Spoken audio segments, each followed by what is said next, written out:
Assalamualaikum warahmatullahi wabarakatuh. Kembali lagi bersama saya Arif. Baik, pada kesempatan kali ini saya akan sedikit menjelaskan terkait dengan standar operasional prosedur. Silahkan disimak. Pertama, mengenal standar operasional prosedur atau disingkat SOP. Standar operasional prosedur atau SOP adalah dokumen yang berkaitan dengan prosedur yang dilakukan secara kronologis untuk menyelesaikan suatu pekerjaan yang bertujuan untuk memperoleh hasil kerja yang paling efektif dari para pekerja dengan biaya yang serendah-rendahnya. SOP biasanya terdiri dari manfaat, kapan dibuat atau direvisi, metode penulisan prosedur, serta dilengkapi oleh bagan flowchart di bagian akhir. Setiap perusahaan bagaimanapun bentuknya dan apapun jenisnya membutuhkan sebuah panduan untuk menjalankan tugas dan fungsi setiap elemen atau unit perusahaan. Standar operasional prosedur ini adalah sistem yang disusun untuk memudahkan, merapihkan, dan menertibkan pekerjaan. Sistem ini berisi urutan proses melakukan pekerjaan dari awal sampai akhir. Setelah mengenal SOP, selanjutnya saya akan menjelaskan terkait dengan tujuan, fungsi, dan manfaat dari SOP. Tujuan pembuatan SOP adalah untuk menjelaskan perincian atau standar yang tetap mengenai aktivitas pekerjaan yang berulang-ulang atau yang diselenggarakan dalam suatu organisasi. SOP yang baik adalah SOP yang mampu menjadikan arus kerja yang lebih baik, menjadi panduan untuk karyawan baru, penghematan biaya, memudahkan pengawasan, serta mengakibatkan koordinasi yang baik antara bagian-bagian yang berlainan dalam perusahaan. Sedangkan fungsi SOP adalah: pertama, memperlancar tugas petugas ataupun pegawai atau tim unit kerja. Yang kedua, sebagai dasar hukum bila terjadi penyimpangan. Yang ketiga, mengetahui dengan jelas hambatan-hambatannya dan mudah dilacak. Yang keempat, mengarahkan petugas ataupun pegawai untuk sama-sama disiplin dalam bekerja. Yang kelima, sebagai pedoman dalam melaksanakan pekerjaan rutin. Berikut ini adalah tujuan standar operasional prosedur bagi organisasi. Yang pertama, untuk menjaga konsistensi tingkat penampilan kinerja atau kondisi tertentu kemana petugas dan lingkungan dalam melaksanakan sesuatu tugas atau pekerjaan tertentu. Yang kedua, sebagai acuan dalam pelaksanaan kegiatan tertentu bagi sesama pekerja dan supervisor. Yang ketiga, untuk menghindari kegagalan atau kesalahan, keraguan, duplikasi, serta pemborosan dalam proses pelaksanaan kegiatan. Yang keempat, merupakan parameter untuk menilai mutu pelayanan. Yang kelima, untuk lebih menjamin penggunaan tenaga dan sumber daya secara efisien dan efektif.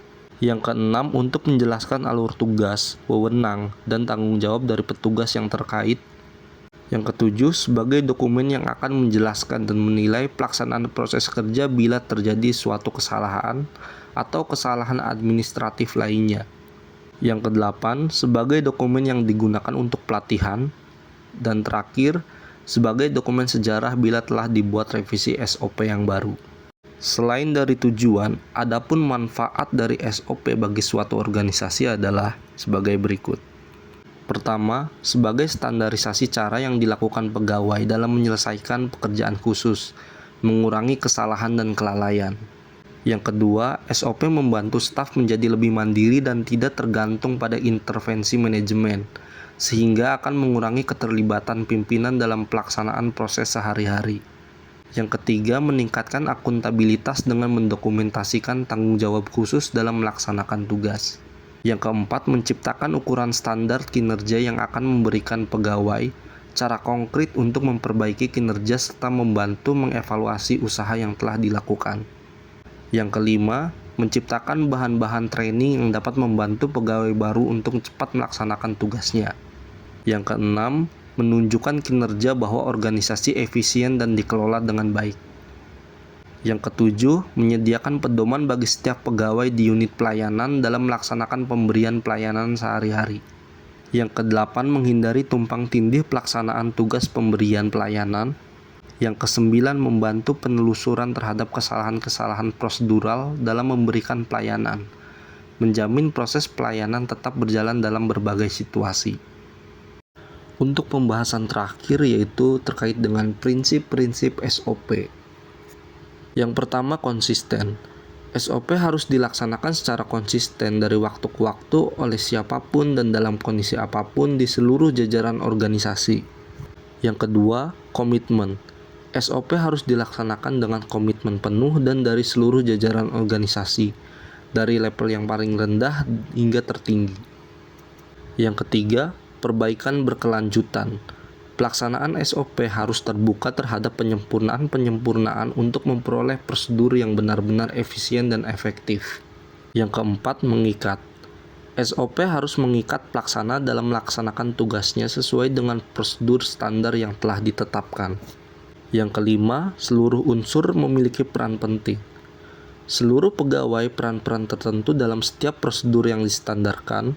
Jika pegawai tertentu tidak melaksanakan perannya dengan baik, maka akan mengganggu keseluruhan proses.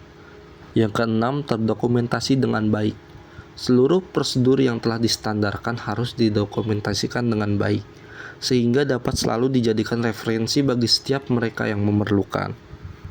Baik, sekian materi yang bisa saya sampaikan pada kesempatan kali ini terkait dengan standar operasional prosedur. Semoga bermanfaat. Wassalamualaikum warahmatullahi wabarakatuh.